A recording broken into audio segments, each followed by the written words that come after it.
Mm-hmm.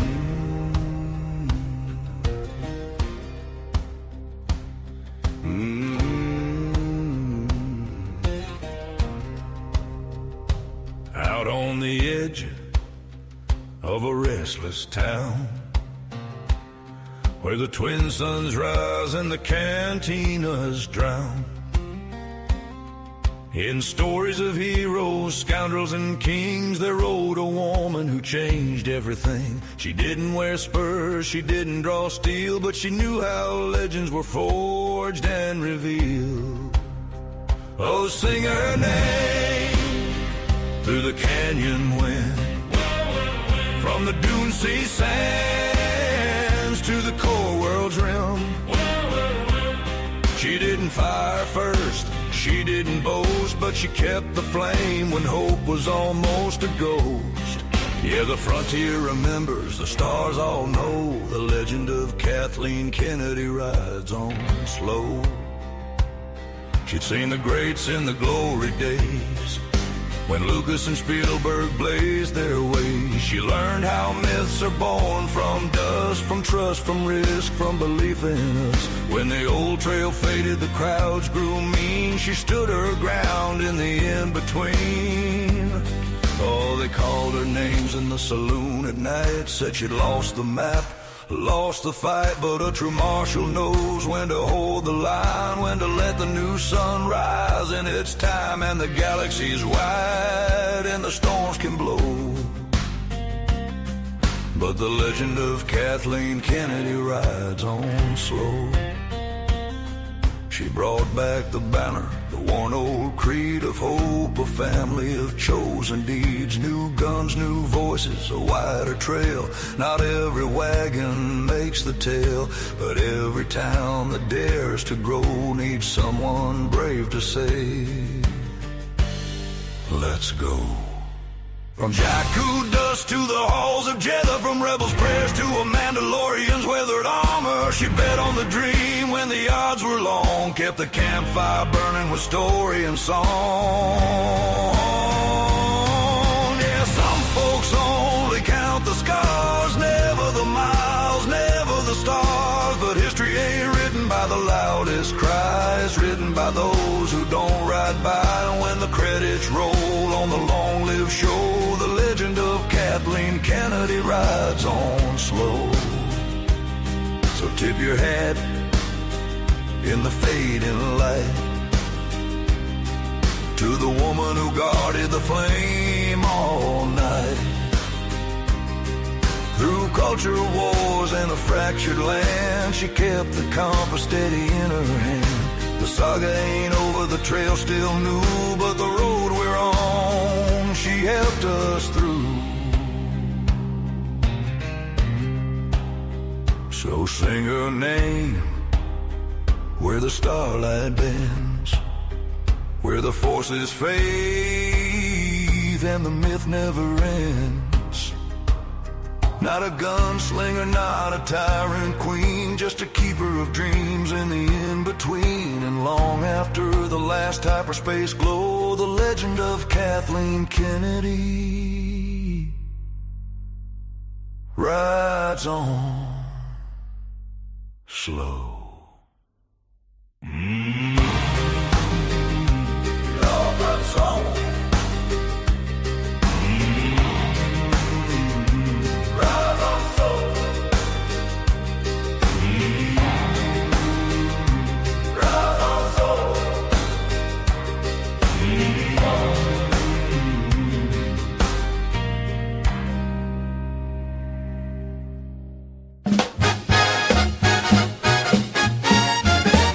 Kids, here we go. It's time for ATGLive with Pete and Nick and all the gang. Chris, Kelsey, let's go. ATGLive. ATGLive. Nick and Pete, they're on the beat. ATGLive. Kelsey's pushing buttons and flipping switches. ATGLive. Chris is in the back. ATGLive. Checking the facts. ATGLive. News, guests, and special features. ATGLive, the force is strong with this one. The show that gives you everything you need. If you can take it, the show you didn't know you needed. But now that you have it, you can't live without it. ATG Live.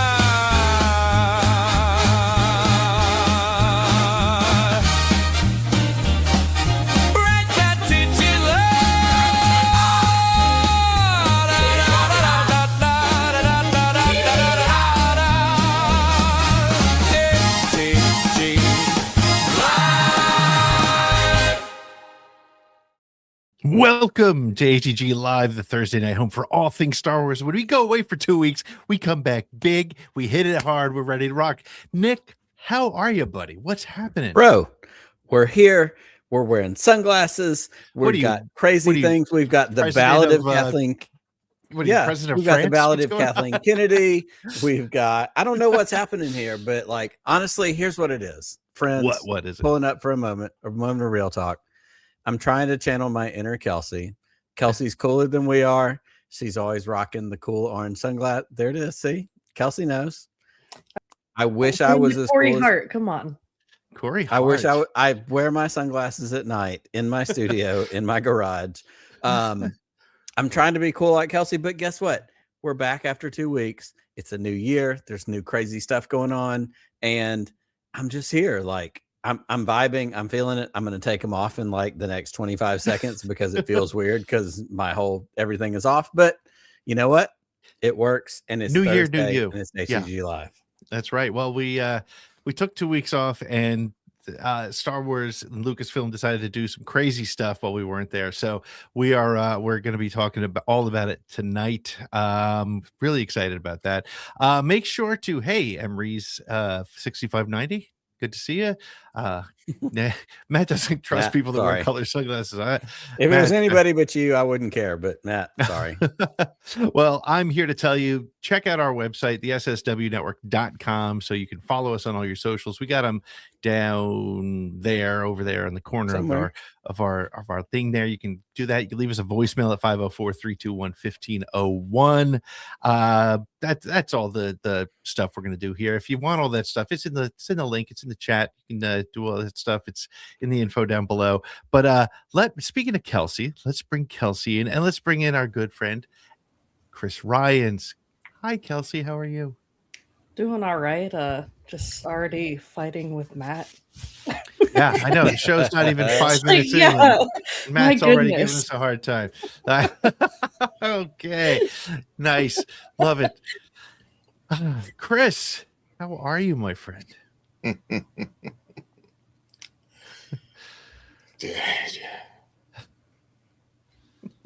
Pete? Yes. Yes. What's happening? There it is. Nick wears his sunglasses at night. So Beautiful. Yeah, well, are the Lots of singing sunglasses today. because is there sunglasses because of Kathleen Kennedy, or is it just you just felt like doing it? You just saw them in Why your not? studio. You're like, I got Why these. not? Put 'em on. Yeah, Why not? I can't think of a You're valid the only reason. one not wearing glasses right now. Like, I've got these killer. These are, if Here we go. I can, these are the killer Obi-Wan Kenobi sunglasses. I don't think we can get the lightsabers on the earpieces. Yeah, no, that's pretty Where cool. those from? These are the ones that were sent to us from our friends at I'm gonna get it wrong, Pete. You're gonna have to tell me. Oh, I'm not gonna get it right either. Yeah. Villain Anyhow, something. What is it? It wasn't I don't know. Heroes and Villains, but it was somebody No, else. look Awesome it up. sunglasses. Nice. This was like Baller. a My 2 wife years told ago. me I look like an owl when I wear them, so she took them over and she wears them all the time. And then somehow they ended up in my studio because she was like, "Yeah, I don't really wear them. They pinch my nose." But here we are. I look like an owl. Let's do a poll. Hoot hoot. Do I look like an owl? Whatever. Let the internet decide. I don't give a shit. It But is diff There's eyewear. there's sunglasses with lightsabers on them, like Diff. Yeah. That's Can't it. beat that. DIFF. Yeah. They have a whole Star Wars line. Diff. Y'all are amazing. Thank you so much. I think I look pretty great. But I whatever. think I say leave them on the whole show. I say I'm taking Okay, my glasses. let's try off. it. Let's see This what is happens. For distance only. Um, yeah, so we have a lot to do tonight. That is the problem with taking 2 weeks off, is a lot happens. We want to talk about the history, the legend of Kathleen Kennedy, who this past week officially stepped down, putting an end to millions and millions of YouTubers' complaints, but only spawning new ones, which we'll talk about. And there was so much news, including the dropping of the Mall trailer today, which we're going to talk about. We're going to bring I have thoughts about the Mall trailer. Good. I have some as well, but I don't know if they're going to match, which is good. And we're going to play the news game later. If we're you down with that, Kelsey? You good with that? Oh yeah, we're right. always down. All right, we're always down. Good. All right. Well, why don't we take our first break? Oh, wait, no, we have to do our toast. I'm so sorry. We do have to do our toast, and we're going to make it easy. Okay. I have my beer poured up. I have the video down in the bottom. So Pete, when you're ready, I'm ready to go. I have my beer poured up. Oh, I thought. So here's the thing. I thought I had a Mall figure because I just had this influx of action figures that came to me recently. And so I was like, awesome. We're going to do the Mall figure tonight. My toast tonight is Mall Shadow Lord to the trailer. Yeah. Because holy crap, I do have thoughts. I'm excited for this show. Because I couldn't find the Mall figure that I thought I had, which may not even be a real thing. We do have Ahsoka. And here's why. Because in that final season of Clone Wars, yes, when Ahsoka shows up in that tunnel in Mandalore, and she comes around the corner and she confronts Maul, and he goes, "Why are you here?" Yeah, punch me in my gut. The second thing behind that is that lightsaber fight that they had, and then when we get the video of Ray Park and oh my gosh, she was on with us. The stunt double, like they did it live action, like all of that, so freaking good. So Maul and Ahsoka being connected. So in substitute of a Maul figure, we've got an Ahsoka figure going in. Super excited about Maul Shadow Lord, but we're going to hit it tonight. And to everybody watching, we love you. Cheers and happy Star Wars.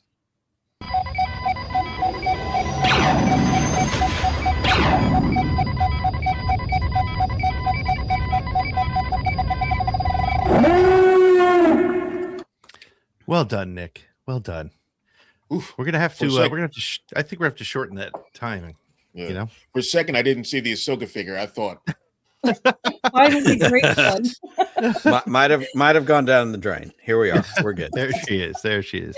Well, we're going to take our first break of the night. When we come back, we're going to dig into Kathleen Kennedy. We want to check out your comments in the chat because we want to hear your thoughts on the legacy, the legend of Kathleen Kennedy, and where Lucasfilm and Star Wars is headed from here. But we'll be back in just a minute with more ATG Live. 5 decades, one saga, the whole story. From author and podcaster Pete Fletzer, Who Owns the Myth, takes you on a mythic journey through fandom, storytelling, and the battle for the soul of the first great myth of the modern media age. Ryan Airy from Screen Crush says, Fletzer is the voice of a generation, a must-read for any Star Wars fan. And David Whiteley, filmmaker and broadcaster, calls it a love letter to Star Wars and its fans. Who Owns the Myth? Available now at Amazon and whoownsthemyth.com. Well, we are back. It is Thursday night. It's ATG Live. Nick, where's the glasses, man? Glasses what are you eating on the air? What is happening here? What is going on? You want to know what I'm eating? This No, is how you know I'm not. an old person. Is it your Geritol? Mike and I. Classic old people movie candy. Because I'm an old person. I'm from the 80s and 90s. I don't know what to tell you. There's a box on my desk. They're here. I'm going to eat them. You're going to eat them. Glasses went away because yeah, Kathy Kennedy is a legit big deal. And she deserves the respect that I think we're going to give her tonight. We're going to talk about her legend, what she has done, not only connected to Star Wars, what she has done before Star Wars, what that means for Star Wars going forward. And, you know, I'm not cooler than the room. I'm going to take them off when the time calls for it. So okay, I'm here. I'm back. It's just me. Deal with it. Just me deal with it. Well, hey, let's talk a little bit about Kathleen Kennedy. Let's talk about, so it came out last Thursday that she's officially stepping down as the president of Lucasfilm, and the creative side will be taken over by Dave Filoni, and the business side, which is a very smart way to do it, I believe, is going to be handled by Elwyn Brennan. I think I'm screwing up her name, but I did not. I think get it's it right. Linwin, maybe. Lewin, yeah, Lewin, something like that. We need to hear more from her. But here's the thing: she's been at Lucasfilm, I think, longer than Dave Filoni, so she's got the time there. But let's talk a little bit about Kathleen Kennedy's legacy, shall we? She's the co-founder of Amblin Entertainment with two little-known producers, Steven Spielberg and Frank Marshall. She produced or executive produced E.T., Jurassic Park, Indiana Jones, the entire trilogy, and that fourth one. She's worked on the Back to the Future trilogy. She was part of Schindler's List, The Sixth Sense, War of the Worlds, Munich, Lincoln. She has 8 Oscar Best Picture nominations as a producer in her career. So the woman has earned her stripes. She has earned a retirement. Yes. And we haven't even talked about the Star Wars stuff. Nick, I mean, Goonies is on that list, and every movie we grew up with. So it's, I know that it's been sort of the popular thing to take her down a notch and say some stupid things, but as Matt says here, the only thing I would say, KK, is thank you for helping make my childhood awesome. And that's probably the best way to put it. Nick, what are your thoughts? 100% it. That is literally, that's where I come down on this Kathleen Kennedy thing. I have for years, ever since the Disney buyout, when she was made president, you know, not to jump to the end of the page and all the questions and the things we're going to talk about tonight and the stuff you're going to ask us about. That's how I feel. Like, she was picked for a reason. George Lucas knew her. Steven Spielberg and George Lucas are best friends. They've been friends forever. George knows Kathy because of Steven. Like, this is a group of people who, this wasn't a random pick. This wasn't a diversity hire. This wasn't somebody that was like, oh, well, let's get her because she's a woman and it's the 2000s. Like, why not? Let's do it. This is somebody with, you know, she has the receipts, as the kids say. This is these are the things she's done. You know, you talk about being partners with Steven Spielberg and Frank Marshall. This isn't how she got to where she is, but guess what? She's also married to Frank Marshall. Like, this is a big, like, this is somebody who is hardcore involved in the movie industry, in all of the movies that have formed. I mean, I'm Gen X, you're Gen X, Chris is Gen X. Like, these are the movies that formed who we are, what got us to where we are. And she's been directly involved with the majority of them. Like, that's not small potatoes. That's not insignificant. So when she was picked to be the president of Lucasfilm 11 years ago, or whatever it was, when this buyout happened, that was not insignificant. And it hasn't been even going forward from that time. So to me, like, she deserves every bit of the flowers she gets. She deserves all the accolades, all the praise. And I know we're going to jump into that a little bit tonight. Yeah. But let's make sure that we're being fair and honest, fair and balanced, as ATGLive News we like to go by. There was no doubt that under her watch, right? Okay, let's talk about the positives. You had The Force Awakens, which was a cultural reignition of Star Wars, right?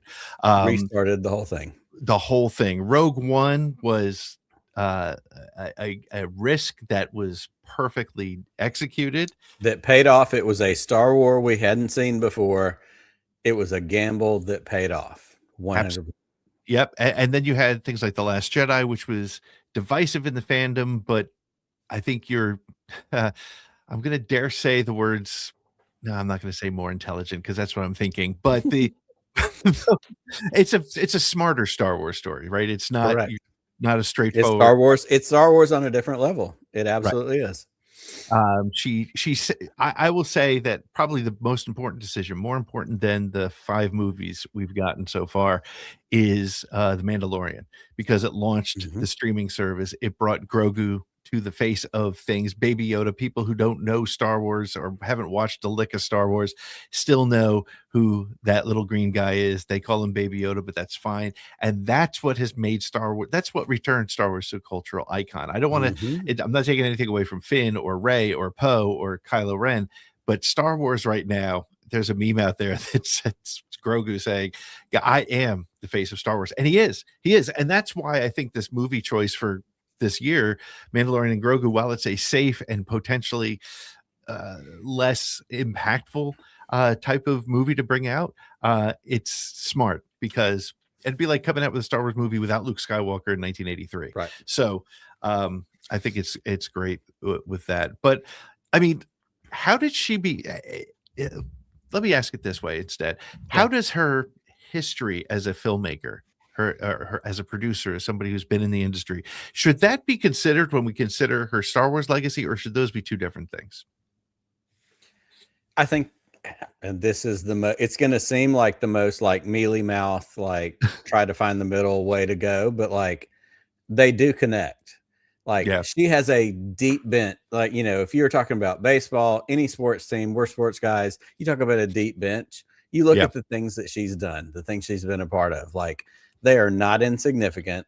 These are big titles. These are big movies. These are tent poles. Exactly. Fanboy Cantina. How many billions of dollars have been earned under her watch? Not just in terms of box office, right? Cultural brands, merchandising culture. Like this is not a Johnny come lately. This is not somebody who's like, oh, let me try it out. Let me see if I can, you know, play at this level. Like she knows what she's doing. She has been involved in some of the biggest properties over the course of history. Yep. How does that connect to Star Wars? It directly does. That's how she ended up in the position she ended up in. She made choices. She led things like the sequel trilogy. I mean, the prequel, sequel trilogy. Sorry. The sequel trilogy. Force Awakens, that was a reset. That brought fans like you and I and Chris back into a galaxy that we hadn't been connected to since the early 2000s, late 90s, early 2000s. It created a space for new fans. It created things like Star Wars animation that took off. You know, Clone Wars was one thing under George Lucas and before the buyout. Went even farther after that. Like, this is a person whose legacy, connection, and I would say her credibility within the industry are the things that brought in people like a Daisy Ridley, a John Boyega, an Oscar Isaac, you know, when we go farther down the line, we get into Andor and we get into the folks that are involved with that show. We get involved with Diego Luna. Like, this is somebody, like, if Kathleen Kennedy calls, like, you're picking up that phone call. Like, that's the end of the day. Yep. But that said, will we, you know, it's like anything else. I believe, for better or worse, her legacy not only will be, her Lucasfilm legacy will not only be the rebirth of Star Wars, it will also be on her watch. While there was billions of dollars made, there was also this culture war and this sort of fracturing of the fandom. And now we can't put all that on one person. We never can. We might be able to put it on Star Wars Theory, but that's a whole other conversation. But it's a different night. That's a different night. But you can't look at her tenure in Lucasfilm and not, you got to recognize that. You got to recognize what happened there. And again, I don't know that that's her fault, but she certainly got blamed for it. I don't need to ask you if you think it's fair or not, because obviously it's not. But do you agree that there needs to be some sort of footnote, or at least a piece of, you know, her Wikipedia and Wikipedia entry needs to reference these sort of things, the good with the bad? I don't think so. And here's why I don't think so. She's a grown-up. She wears big boy pants like all the rest of us. Sure. She's made her choices. She's done the things that she's done in her career. And I think her work speaks for itself. If you look at, I mean, if you pull up IMDb, you go to Kathleen Kennedy, you pull up producer. Sure. And look at what shows up in that list. Even the dipshittiest dipshits, who's going to look at that and go, Goonies is crap. Indiana Jones is crap. E.T. is crap. No, they're not. You're just mad because you don't like that they're a woman, or you don't like that they're something else. Like, the facts are facts, and facts don't care about your feelings. Well, facts are facts. And I'll add that, though, among those facts is the fact that the Star Wars fandom is divided, and it's happened in her, while she was president of Lucasfilm. And I'm not saying it's all her choices, but I am saying that it definitely happened while she was the boss. So here's the question, and this is my counter, I guess, to that. And this is what I'm glad that we're able to do. the division that as you posit, and I'm not saying you're taking shots at her, I'm just saying for the sake of our conversation. Yep. The division that comes under the era of Kathleen Kennedy, the last 10 or 11 years, whatever it is. Yep. Is that any bigger than the division that existed during the prequel trilogy era, but we didn't have the rise of social media that we have now, where these comments were more heard, people were more likely to chime in and bitch and complain and moan and all the other things. Like, here's the thing. George Lucas was fully in charge during the prequel era. And I was one of them. You were one of them. Like, we were the people that went, this isn't my Star Wars. And I spent a decent amount of time saying, not my Star Wars. It's fine, but it's not for me. We weren't as horrible as Star Wars Theory or some other dipshit. But we had that moment of going, yeah, it's fine. I just don't acknowledge that, until we came back around, until we realized, like, artistic and creative and whatever. Yeah. But is that any different than all the things that people are losing their mind about in the last, 3, 4, 5, 7 years in the sequel trilogy era? I don't think it is. I think they're kind of on a similar level.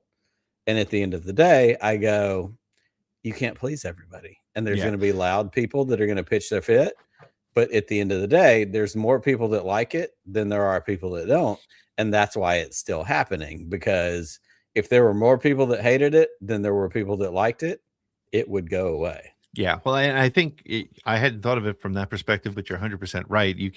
Anything you say about Kathleen's responsibility for division in Star Wars also lays at the feet of George Lucas for when he was doing it. I agree that social media, and also look, I don't want to get too political here, but the reality is it happened during this current and the first time this administration was in power, and there was a whole situation where people have just put culture wars in everything. I mean, you can't even watch an NFL playoff game without the culture wars becoming into that. So to that end, I think social media and the culture wars didn't help her. And honestly, as much as I'm not going to change my stance, because I do think that when you think of the Kathleen Kennedy era, you're going to think of that. Just like, frankly, when you think of the prequel era, you think of the not my Star Wars, George Lucas killed my childhood people. And so it was part of it. But to your point, and I think the way most reasonable people look at it is, it happened, but it wasn't because of bad quality. It wasn't because of the reasons that were spatted out there. It just happened because fans change. And again, and not to tout my book, but in talking through this sort of thing, I do reference the fact that people, the next generation, my son, when Star Wars is around in 30, 40 years from now, and he's watching it with his kids, he's going to be like, that's not the Rey Skywalker I knew. I don't think Finn would have ever done that.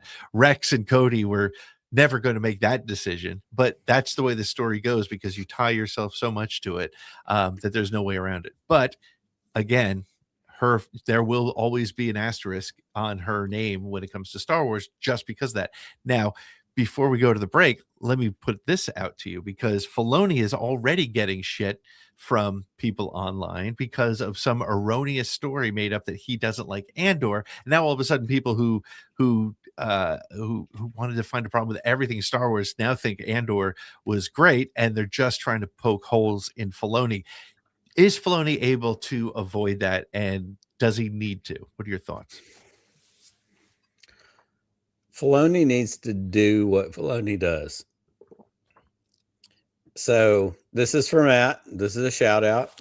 Right, other side. If I hear West Wing, God, we've got the West Wing hat right here. In fact, drink up. We'll go ahead and grab it. He's putting it on. We'll go ahead and put it on for Matt. There is a great episode in the West Wing, favorite TV show of all time, thanks to Matt. It's called Let Bartlett Be Bartlett.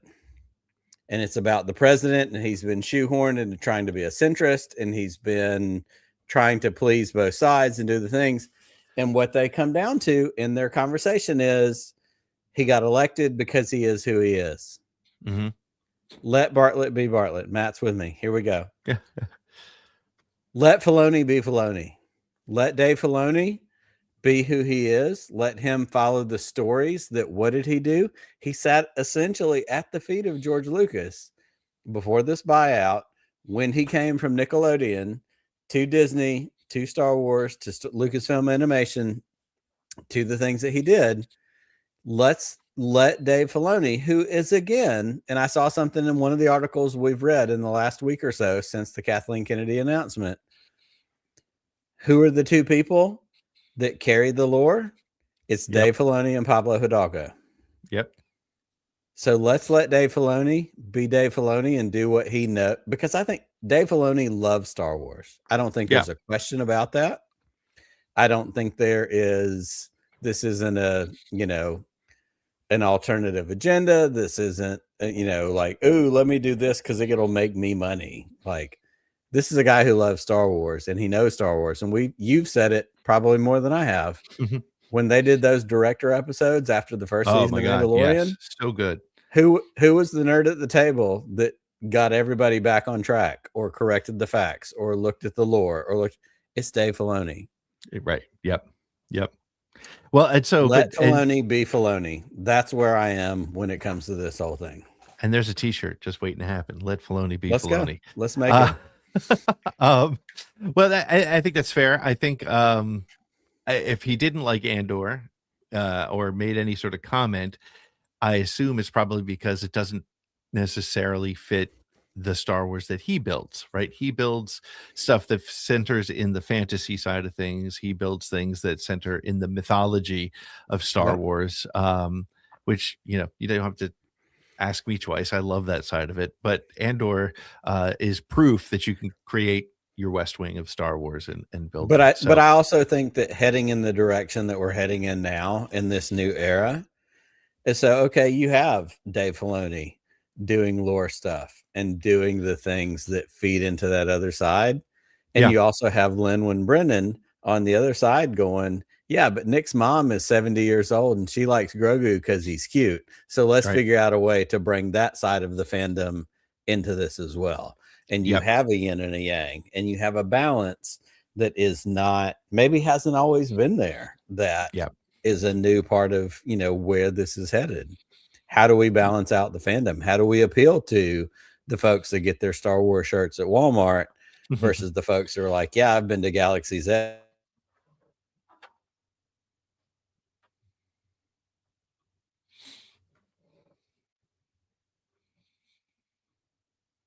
Did we lose Nick?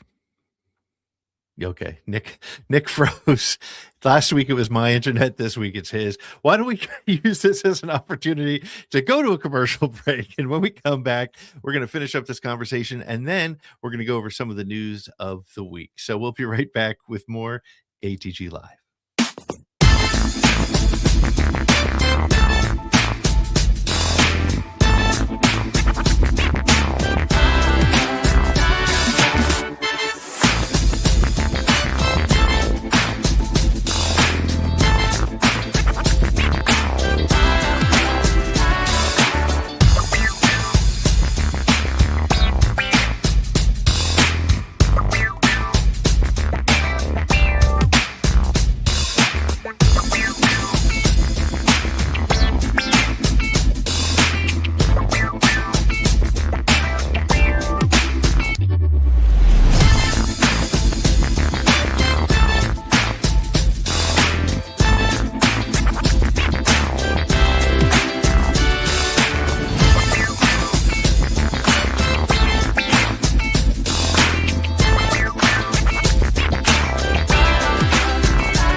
And we're back, ATG Live, your Thursday night home for all things Star Wars. With I think it's the ice storms coming in that are taking out the Nick internet. There he is. He's back.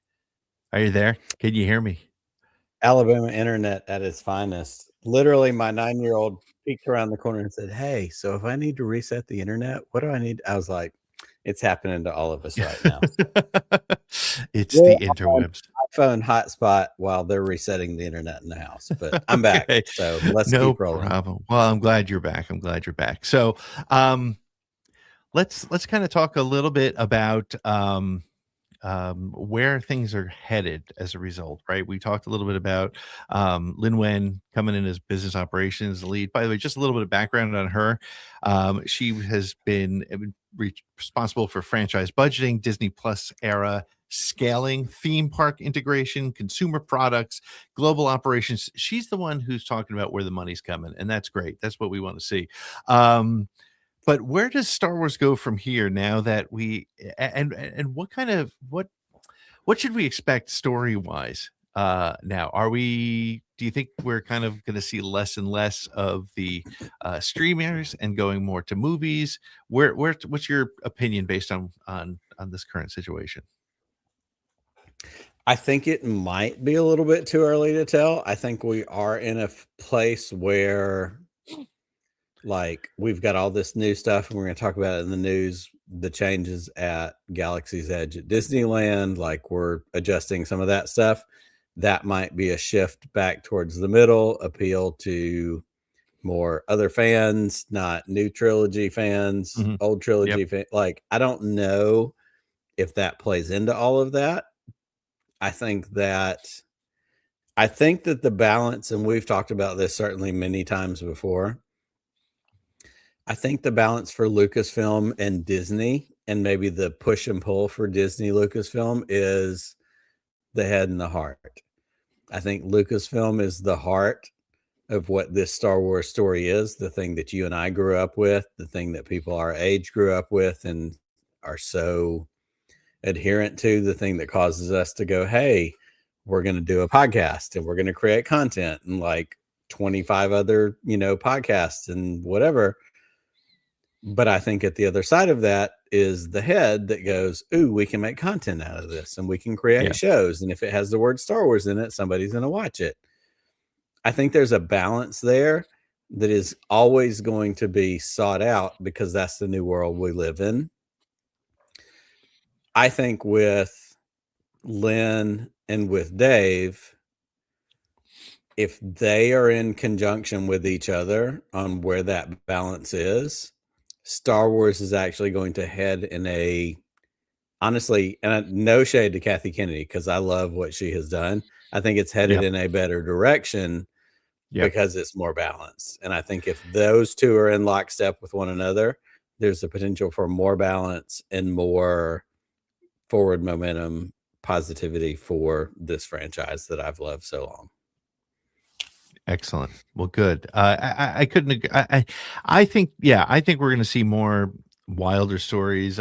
Emery out there saying now he has even more influence to get into the crazier side of Star Wars. I think that's a possibility. Again, I'm honestly worried about the Ahsoka series. Now, I love the first season, but I'm curious to see how deep it's going to go into, the father, the brother, and the sister, and how deep that's going to get, and how much that's going to confuse people.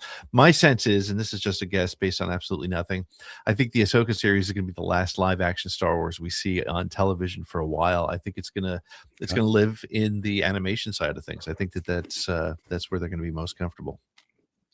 So, Matt says, what did Matt just say? It's been 6 years since we've gotten a new Star Wars movie in the theater. That's too long. Yeah, you're 100% right. You're 100% right. Star Wars, I think, is meant to be in the theaters. And as we've said before, bring the live action series into the theaters. Bring us the movies. I mean, I'd even go see Maul Shadow Lord in the TV shows. So, Pete Fletcher, pioneer. I'll say it till the time is over. Till they actually Pete's do the it. One that said, charge me $5 or $10 a week plus concessions. Let me come watch new episodes of Maul. Let me come watch new episodes of Andor. Let me come watch on top of what I'm paying every month for the whole at a theater. Yeah. On top of the fact that I'm playing for Disney Plus, I'll do it because, and I said this, whatever it was we talked about recently, came to New Jersey 2 years ago. Phantom Menace. Went and saw it at the theater. I had a Star Wars t-shirt on. We were there in the middle of the day on like a Thursday or a Friday. And I struck up a conversation with a complete stranger. Because like, you like Star Wars? I like Star Wars. Holy crap. We like Star Wars. And we're here to watch this communal experience. Being together. Movies do that for sure. And the movie environment, I know, is completely different. I'm a huge Indiana Jones fan. I talk about that all the time. when I went and watched the last movie, there were like 20 people in this whole theater. It wasn't sold out. People don't go to the movies the way they do the way they used to. Star Wars can bring people there, but even if it's on a weekly basis and there's 15 or 20 random people in a town that I live in that has 250,000 people in it, that come together because of Star Wars, like there's something there, and that's a communal experience that I think we're missing out on between movies and big screen opportunities. Yeah, the tentpole opportunities. I agree 100%, obviously, because I think it should happen. Let's see it. Come on. Hey, Dave, just listen to me. I know what I'm talking about.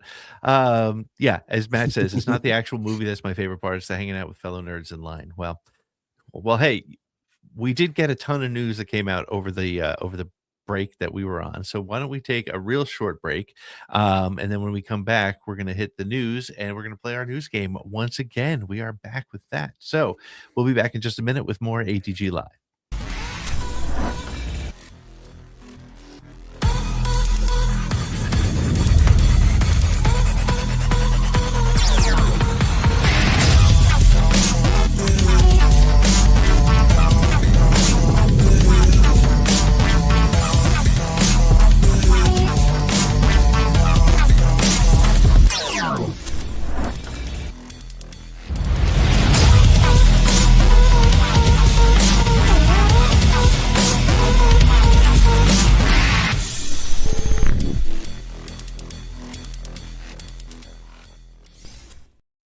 Well, it's time to go around the galaxy again. Welcome to the segment where our producer, Kelsey, clearly the most powerful being in the galaxy, selects this week's most overhyped Star Wars news from our website and forces a panel of organic life forms to argue about it. Loudly. For points. That she gives out. However she wants. This makes no sense to me at all. This week's special guest will also join the chaos, pretending that their opinions matter, while Kelsey quietly calculates who lives, who dies, and who gets muted. And at the end, the so-called winner gets 60 seconds of uninterrupted airtime, because that's what this show needs. More talking. So, hold on to your motivator and brace for impact. This is Around the Galaxy. Do I have to say it? Do I really? Roger, Roger.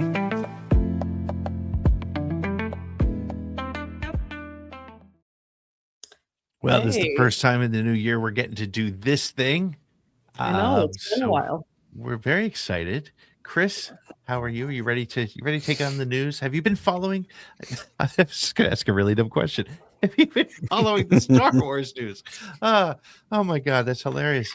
We only talk about it every day. It's fine. I know.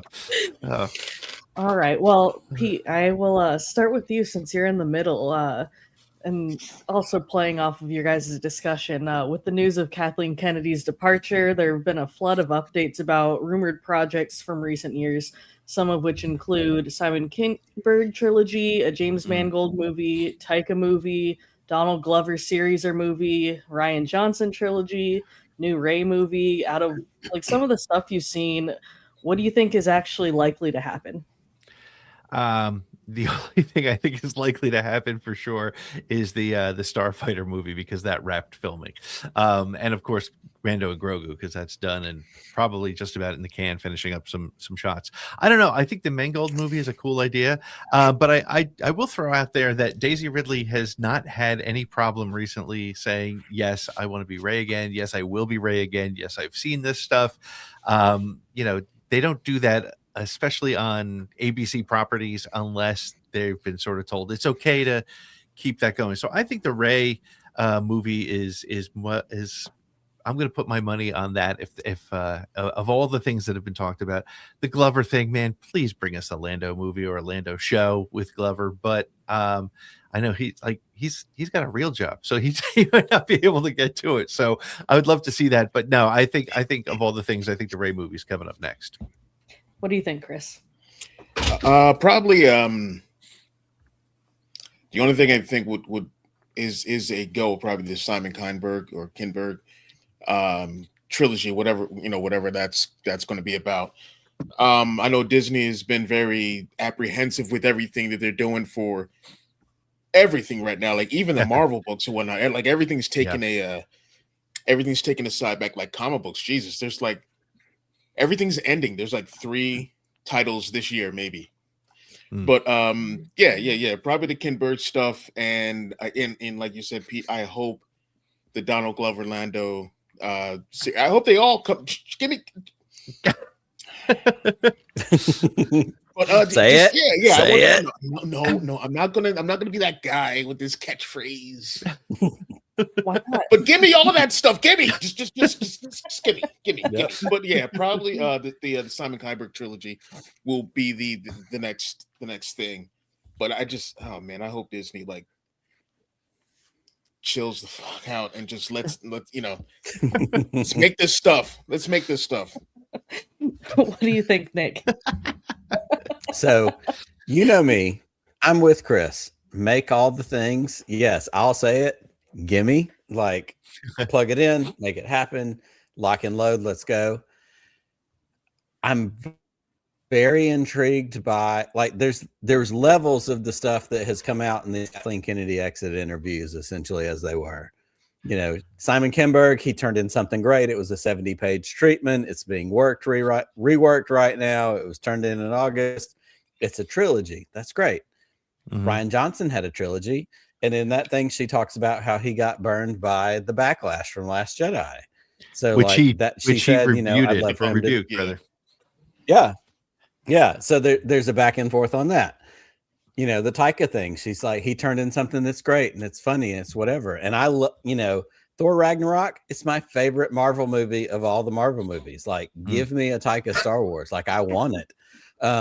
Shut up, Chris. We're not going to talk about that right now. You're right. But I'll be over here. At the end of the day, here's the thing that's most intriguing to me about all of that is of all of these things we've gotten, whether it's Kinberg, whether it's Taika, whether it's Donald Glover, which yes, of course we want Donald Glover, like be involved, more Lando, like Matt said, let Billy D narrate, let Donald be, you know, the younger version, whatever. The thing that to me is most intriguing is the minimal amount of conversation that is around the Daisy Ridley movie. Like she was the one that was brought out on stage at Celebration. She was the one that, like, there were lunches and there were stories about breakfast and lunches and whatever the hell it was, that this was the thing. This is the next thing. It's kind of quietly been pushed farther to the back than I think a lot of the other things were. And that intrigues me a little bit. Like, are we going to get there? Because like we said, Mando and Grogu, basically in the can. Starfighter, Ryan Gosling, mostly seemingly in the can. Like, those are the two things we can count on. That's separate from the Filoni other movie, whatever the hell. But there's a lot of stuff out there. And to me, the Rey movie has kind of quietly been pushed farthest to the edge, which is interesting. All right. I'll stick with you, Nick. A recent announcement from Disney Parks has indicated a slight shift in era and formatting for Galaxy's Edge in California. Which of the included elements from the original trilogy you think will impact fans the most visiting, and what would you want to see? I want to see all of it. I haven't been to any of the Galaxy's Edge, whether it's Disney World or Disneyland. At this point, it's been around for, I don't even know what the number of years is. Haven't been there, even though I was at Celebration and it was like 3/4 of a mile away from where I was. Didn't get to go. So yes, I want to see all of it. I do think there is something to, it wasn't wrong to do it the way they launched it with sequel trilogy and Batuu and Black Spire and Rey and Kylo and whatever. But I do think at the end of the day, if you want to bring in people who are going to come spend money, who are going to be fans like 3/4 of the people on this screen who are from a different era, I get to come see Darth Vader and Han Solo. Like, that's a thing to me. It may not be a thing to you, but it is a thing to me. Like, so let's go. Like, it is marketing when it comes to the parks, especially. Like, I'm not hung up on that. I don't think that's a weird, like, that's where the money comes from. And those monies, part of it helps make the new shows and movies that we all want to watch and see. So let's expand it. Let's bring more people in. Let's expand that circle, and let's make it intriguing to, young Gen Xers, old Gen Xers, elder millennials, whoever you are, that you connect to a part of that earlier Star Wars era that this is going to bring you into. Let's do it. Let's go. What about you, Chris? You gonna miss the Kylo heavy presence? Yeah, but I'm pretty sure it'll come back if they're doing these things in seasons and all that. Then cool. But yeah, I think that the original trilogy will be like the era that will definitely impact the fandom the most. What I would want is, and I know they're trying to keep it like in canon or in a particular timeline, throw them all in there. Man, do I want to see like Rey walking past an Imperial Stormtrooper? Well, there's a comic book or for something this. like that. Yeah. Apparently there's a comic book about how this is happening. This is and I was kind of waiting for it. Like the moment they announced it, I was like, oh, then because Ethan Sachs has done this, I think like once he did it for Halcyon, he did it for Galaxy's Edge in the beginning. Now he's doing it for for this new one. I'm excited. I'm excited to see that book, and I'm excited to see what they do, and jealous of everyone who gets to go. What about you, Pete? I hate to say it, but people want to see 3PO experience. Yes, I do, Mr. Anthony Daniels. Call me. No, I do not want to see 3PO experience. It'd just be a lot of people in line complaining. So wow. Oh, come on.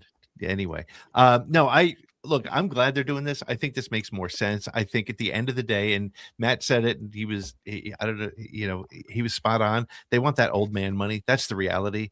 When I walk through Galaxy's Edge, I love Kylo Ren. I love the sequel trilogy. I would like to know actually, where's the prequel stuff? Where's Maul? Where's some N1 fighters? Yeah. And here's the deal. It doesn't need to have a theme. It's not Westworld. It's not this. That didn't work out. And the Galactic Hotel, the Star Cruiser, proved that there's a very small audience that wants that. What people want is I want to walk through there holding, you want to hold your kid's hand and get a picture with Darth Vader, and then you want to walk down a little bit and you want to get a picture with R2 and 3PO, and then you want to go down a little bit and you want to see Chewbacca arm wrestling, whatever. You want to see that stuff, and you don't care about the fluidity of the story. And I don't think many people, and I think honestly, probably more than anything, people were just kind of confused by it. Like, wait a minute, what's this Vi person, and why am I following that? And they're smarter to do it this way. I think it really makes a lot of sense. And I think it was a great experiment. Again, Kathleen responsible for taking some interesting risks, and that's why they're called risks, because they're not all going to come through. And I think that unfortunately Galaxy's Edge missed it a little bit, but I think the average fan bringing their kid in to see 3PO and R2 and Luke and Vader, it's going to work out much better. All right. Well, I feel like a lot of people have been waiting for this since you've got him sitting over your shoulder, Pete. The teaser trailer for Maul Shadow Lord dropped earlier today.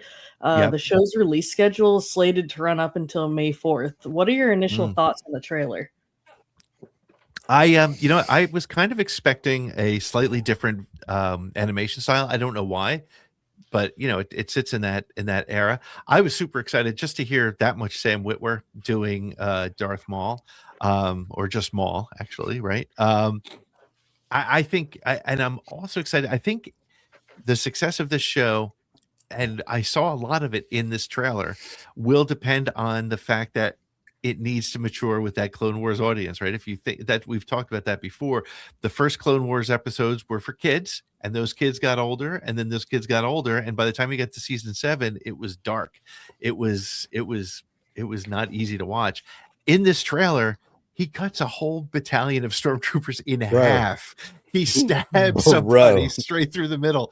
This series is gonna be rough, and it needs to be. And I'm excited to see it. I'm just excited by what I saw, and I like the darkness of it. And it's. I feel this is probably more Lucas than a lot of other stuff. What do you think, Chris? something really odd about this whole thing. I only watched that trailer once today. What? Yeah. Okay. Yeah, I'm fine. It's just that I was in Eternia watching the Masters of the Universe trailer many times over. Legit. But and oh god, I can't wait. But I'm very excited about this because what this is going to be. And people were like, "Oh, is this going to be some kind of Maul redemption story?" I'm like, we saw where he ends up. Yeah. But what I'm We liking know how about this this story is, ends. yeah. What I like about this is a because Maul's a bastard. All right, so this is a bad person. Yep. On the run and fighting against worse people, in this era that this political climate that that he's in with the Empire and everything. So I want to see how this horrible person navigates the galaxy that has someone that is against him and like you were saying, Pete, it's very dark, man. Yeah.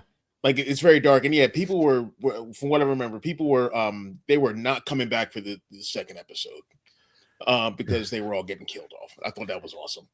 I'm really looking forward to this, like because this will help with what the second season of what ATGLive was going to be, where we're going to see more of a dark side story with the these people who are like the center of this series who are darksiders.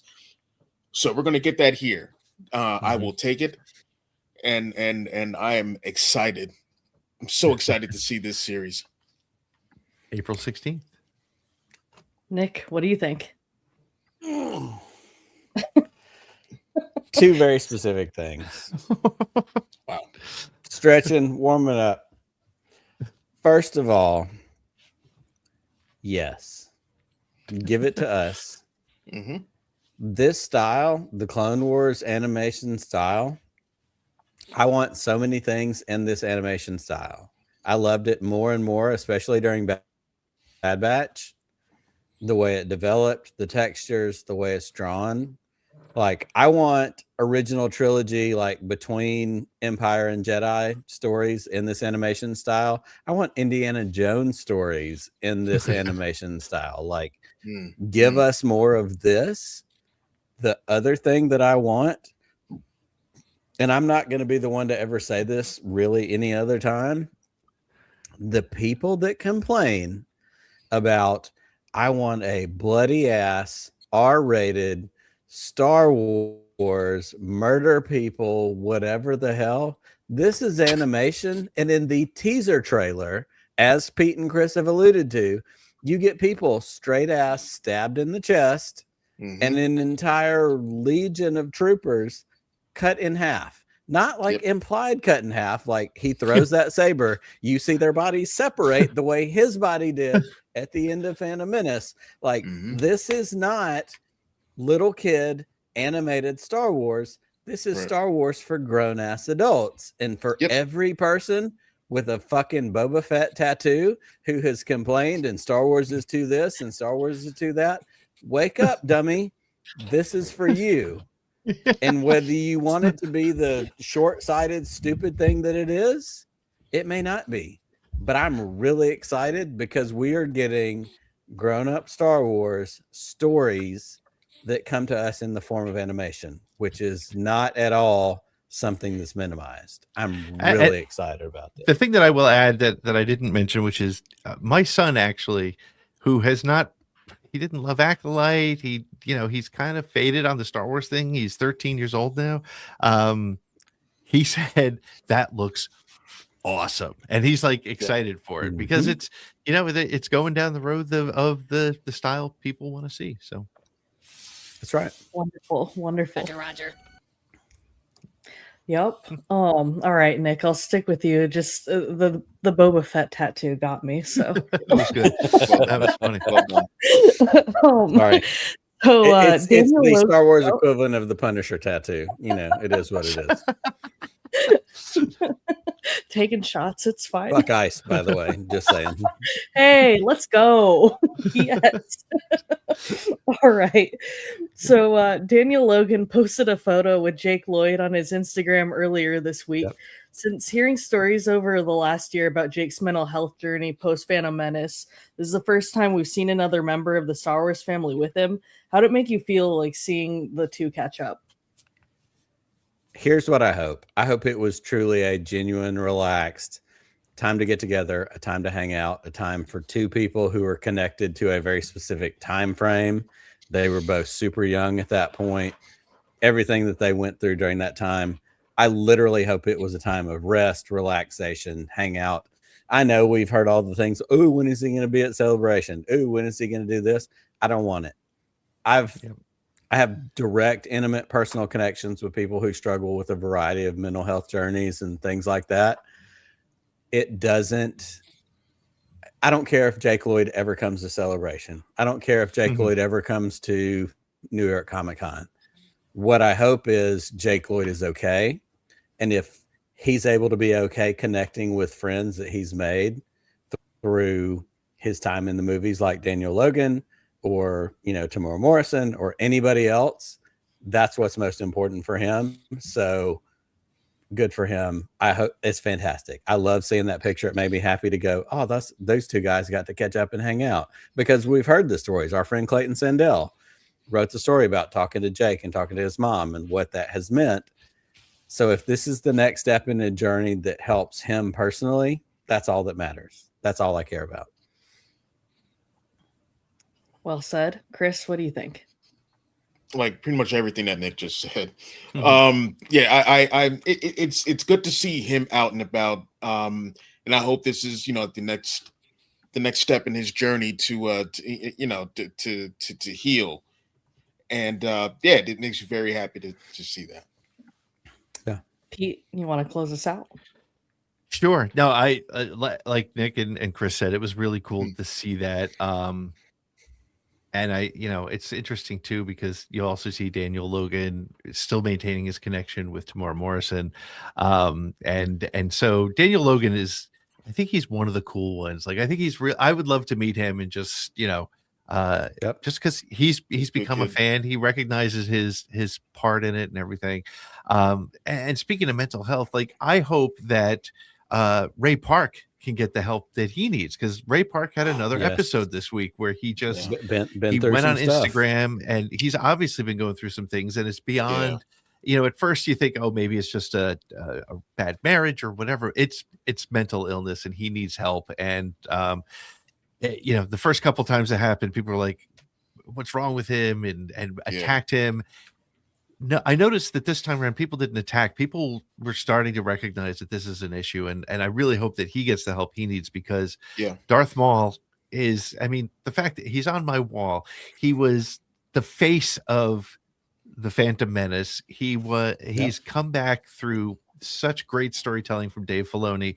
It's a shame to watch him just deteriorate. And he can't be applauded if he shows up on the stage, which he won't at Star Wars Celebration. You can't applaud for what's happening. And again, it's a mental illness that he's dealing with, but he just got what was it, Rebel Scum Con. He was supposed to be there, and they just disinvited him. So I get it. And I met Ray as well. I have a picture with me and him from 25 years ago, and he was a great guy, but he just needs help. But back to the question at hand here, just seeing that, I think about this. How big of a step was it for Jake Lloyd to go out and sit on the sidewalk with Daniel Logan? They were probably talking a little. There had to be at least 5 minutes worth of Star Wars conversation, and to take that selfie and to post it, that's a huge step for him. And I am so happy, because and look, admittedly, I gave him shit too. I said he was wooden and stiff and all those things. And part of the problem, Pete. I was part of the problem. But again, I don't think it's that's not why he quit. He had these other issues, and I'm glad to see that he's doing better. And I think that's all we can hope for. And aces to Daniel Logan for taking him out and doing that. I think that's great. So Well said, all of you. But I don't know. I heard the 2 words that I needed to tonight. So Nick, you get the platform. Good job on your win, despite your internet. I'll take it. And I will use my brief little period of time to still remind people you need to go buy Who Owns the Myth? Star Wars Fandom and the Soul of the Saga by Pete Fletcher. It is available on Amazon. It is available on whoownsthemyth.com. Is that right, Pete? That is correct. Go get a copy of the book. It is fantastic. It talks about Star Wars. It doesn't matter what generation you're from. It talks about mythology. It talks about all the things that tie us to the things we love. If it's Marvel, if it's Lord of the Rings, if it's Star Wars, whatever it is a fabulous book. I'm very proud to be connected not only to the author, but to be connected to the process of the book, getting to read, the copies of it before it came out, giving feedback, all that kind of stuff. You need to do that. If you love Star Wars, it doesn't matter. Check it out. Buy a copy. Buy it for somebody you know that loves Star Wars. Buy it for somebody you know who loves mythology. Whatever it is, get a copy. whoownsthemyth.com. Other than that, besides that, the only other thing I want to share with my last remaining seconds is my wife put this in my studio. It's been hanging out in the background. My mother, God bless her soul, she's not watching tonight, took advantage apparently of some link or ad or something she saw on social media, and she bought pictures of us made by AI. So she put a picture of like me and my wife. So I was given this picture for Christmas as a Christmas present. It's me. That's fine. Mostly looks like me. That really isn't what my wife looks like. My kids have taken to calling this picture, it's me and Lupe. So this picture, when she was trying to figure out what do we do with it after Christmas, my wife said, I'm going to go put it in your studio so everybody can see it. So from now on, in the background, it's a picture of me and Lupe in the background of our studio. I think when I first saw it back there and from a distance, it looked like you and Baru Lars, just the way your hair is. And so I was, we can go with that too. Whatever works.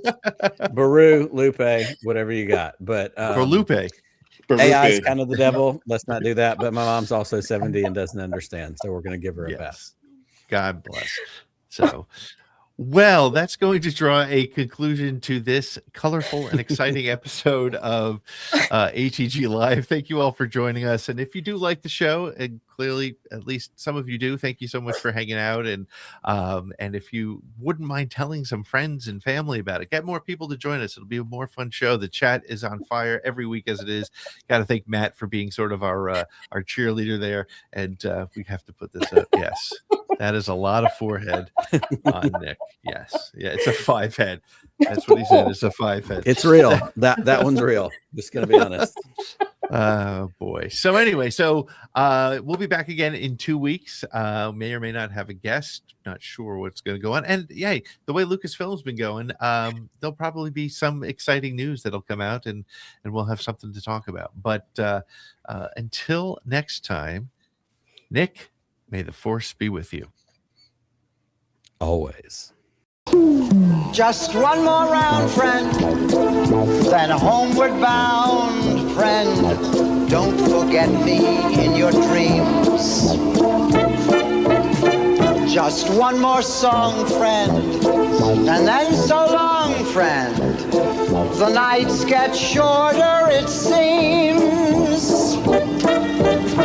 Just one more rhyme, friend. Yes, it's a crime, friend. But you know time, friend. Time can fly. So it's good night, friend. Good night, but not goodbye.